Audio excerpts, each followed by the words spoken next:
So these right here are delicious, healthy, vegan, high-protein bagels made with no oil, no wheat, no refined sugar, and no rice. I've got my plain bagels, I got my bagels with pomegranate cream cheese, and I even made a veggie BLT. I can't wait to eat them all. But first, I'm going to show you how to make your own.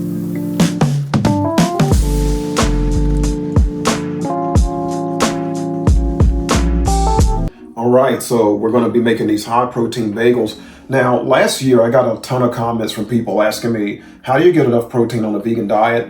How I personally, get my protein, and if I take a protein supplement. So in 2024, I'm trying to focus more on protein recipes and talking about protein. Now, last week I did a talk on protein, and I talked about amino acids and who needs more protein and just getting protein on the vegan diet. If you didn't see that video, you really should check it out. Lots of information. You can click here and you can go and see that protein video. So this is the first recipe that I'm making for a high protein recipe, these bagels. Now, let's talk about what we're going to use to make this. We're going to use some ground flax, some psyllium husk, some water, some baking soda and baking powder, a little bit of salt, some date sugar, some vinegar, and then we're going to use some quinoa flour and then some protein powder.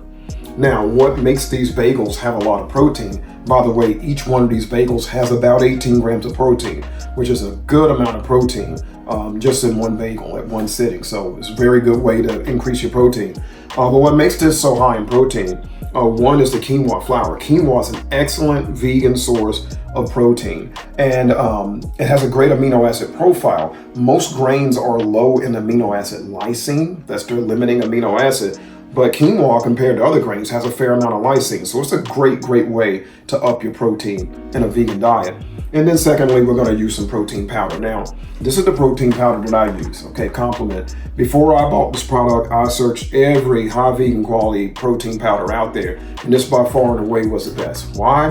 Well, because it's third-party tested, and it meets Prop 65 California standards to be lower in levels of cadmium, arsenic, mercury, and lead. So that's very important to me. It's also organic. Everything I buy is organic. That's important to me. It has a great amino acid profile, and then add to that it comes in unflavored. And for a creator like me, a recipe creator, the fact that it's unflavored is great because I can add it to a dish like this and it won't offset the final result as far as the flavor goes. Now, they do have it in chocolate as well.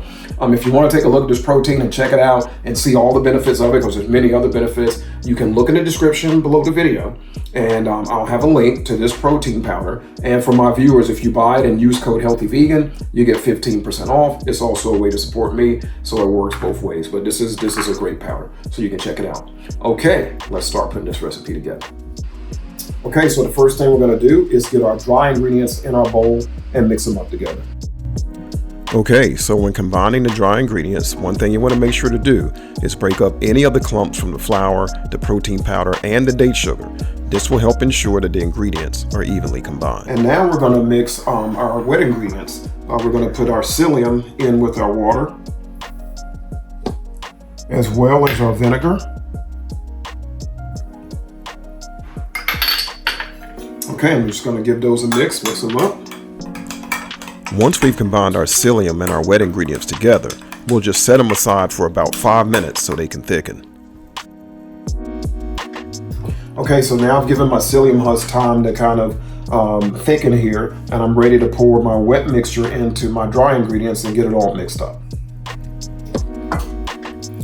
Now, one tip I like to give you is that anytime you're going to be making dough, it'd be wise to keep some water nearby.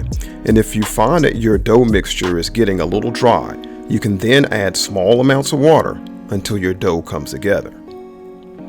The next step is to prepare a parchment lined baking sheet by adding some of your sesame seed to the spaces where you will be placing your dough to form your bagels. Then, using wet hands, divide the dough into 3 equal portions, roll these portions into smooth balls, and then place them on the pan. If you're enjoying this video, please like and subscribe below.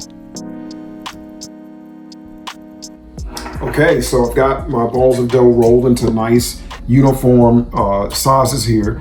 Now what I want to do is add some sesame seeds on top, and then I'm going to just mold the dough into a nice round bagel shape.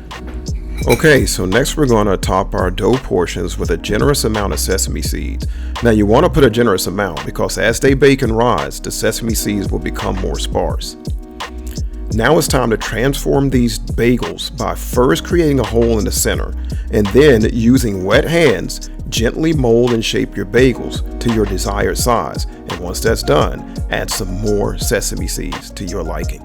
Okay, so now we got our bagels all prepared for the oven. Before I put them in the oven though, I wanted to talk for a second about silicone. Now I've done some other recipes, donuts and things like that, where I've used a silicone pan because they make everything nice and symmetrical, but I didn't use it for the bagels.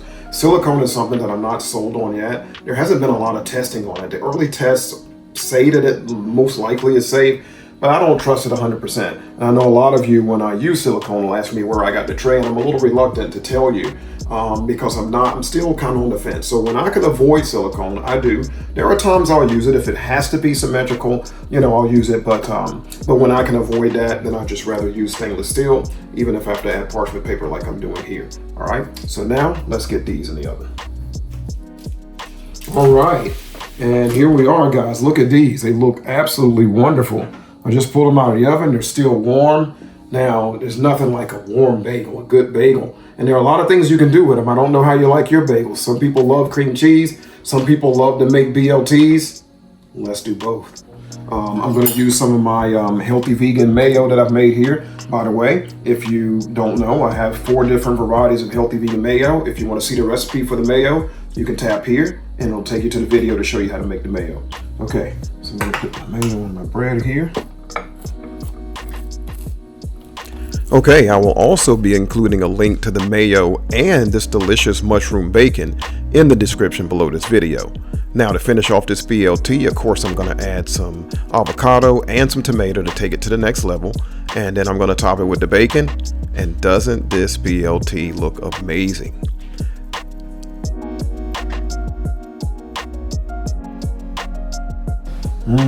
Look at that. That looks delicious. I can't wait to bite into this. All right, next up, I'm gonna top my next bagel with my pomegranate and black pepper cream cheese. Now I'll add that recipe in the description below the video as well because it's so good. I know you will enjoy it.